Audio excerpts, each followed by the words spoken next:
So hello everyone, welcome back to my new video. Friends, आज का हमारा topic है जाति व्यवस्था। आज के हमारे इस वीडियो में हम जाति के अर्थ और इसकी परिभाषाओं के बारे में जानेंगे, जो कि बहुत ही इंपॉर्टेंट टॉपिक है क्योंकि अक्सर इससे रिलेटेड क्वेश्चन समाजशास्त्र के क्वेश्चन पेपर में पूछे जाते हैं। तो इसलिए वीडियो को पूरा एंड तक वॉच करिएगा, बिल्कुल भी स्किप मत करिएगा। फ्रेंड्स, वीडियो अगर पसंद आए तो वीडियो को लाइक और ज़्यादा से ज़्यादा लोगों के साथ शेयर ज़रूर करिएगा, जिससे कि ये वीडियो ज़्यादा से ज़्यादा लोगों तक पहुंच सके।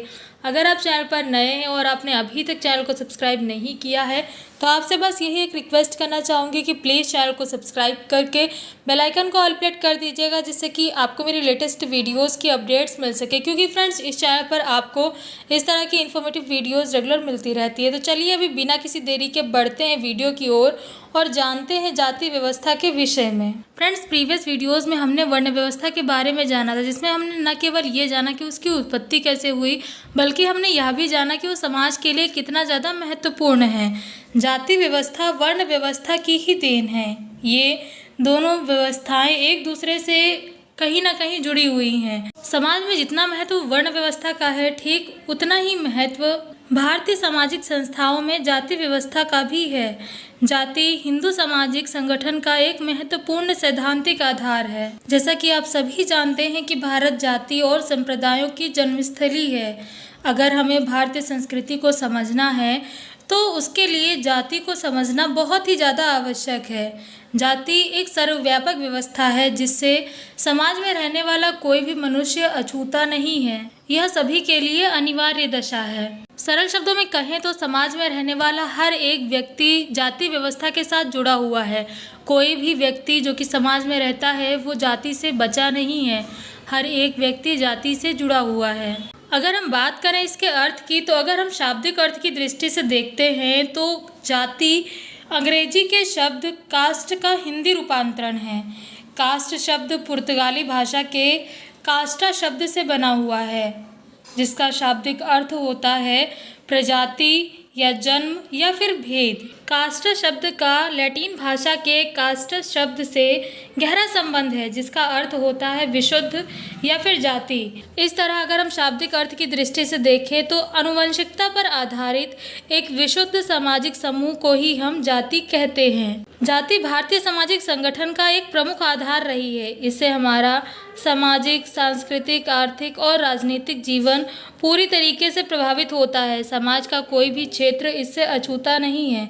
हर एक क्षेत्र को यह प्रभावित करती है। भारतीय जाति प्रथा को हिंदू धर्म की स्वीकृति भी प्राप्त है। जाति को हम व्यक्तियों या फिर परिवारों का एक ऐसा समूह कह सकते हैं जिसकी सदस्यता जन्म से ही मिल जाती है। कहने का मतलब यह है कि जन्म के समय बच्चा जिस भी जाति में जन्म लेता है, व्यक्ति की, उस बच्चे की वही जाति निर्धारित हो जाती है। यह एक ऐसी व्यवस्था है जो कि अंतविवाही होती है तथा अपने सदस्यों के खान पान इत्यादि पर प्रतिबंध लगाता है। कहने का मतलब यह है कि जाति व्यवस्था के अंतर्गत कुछ नियमों का निर्धारण भी किया गया है, जिसका पालन इसके हर एक सदस्य को करना पड़ता है।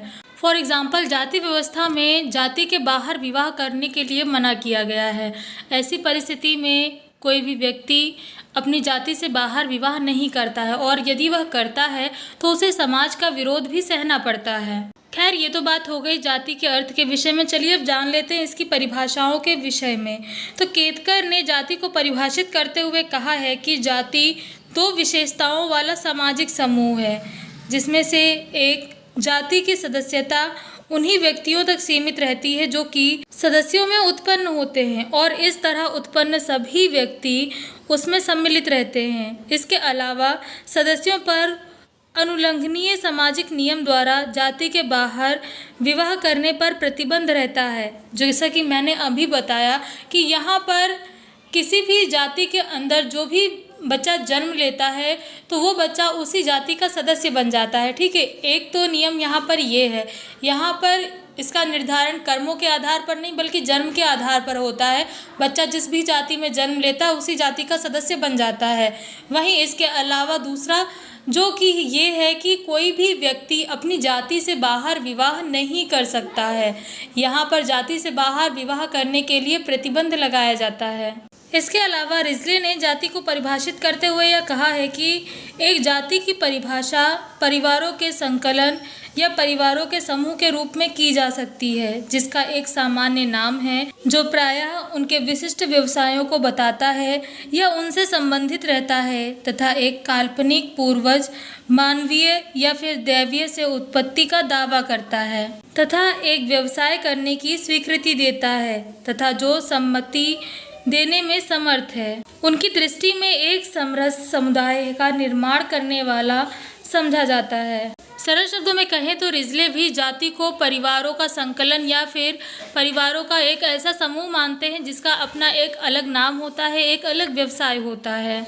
इनके अलावा कूले जाति को परिभाषित करते हुए कहते हैं कि जब एक वर्ग पूर्णतया वंशानुक्रमण पर आधारित होता है तब हम उसे एक जाति कहते हैं। निष्कर्ष रूप से हम ये कह सकते हैं कि जिस प्रकार से वर्ण व्यवस्था है जहाँ पर 4 वर्णों का विभाजन कर दिया गया, ब्राह्मण, क्षत्रिय, वैश्य, शूद्र, ठीक उसी प्रकार से जाति व्यवस्था भी है, लेकिन दोनों में काफ़ी ज़्यादा अंतर है। जाति व्यवस्था एक ऐसी व्यवस्था है जहाँ पर कुछ नियम, कुछ कायदे बनाए गए हैं जिनका पालन उस जाति के हर एक सदस्य को करना ही होता है। कोई भी व्यक्ति जाति व्यवस्था के अंतर्गत बनाए गए नियमों का उल्लंघन नहीं कर सकता। उल्लंघन करने पर व्यक्ति को समाज के विरोध का सामना करना होता है। तो फ्रेंड्स, ये थी जानकारी जाति व्यवस्था के विषय में। आई होप वीडियो में दी गई जानकारी आपको पसंद आई होगी।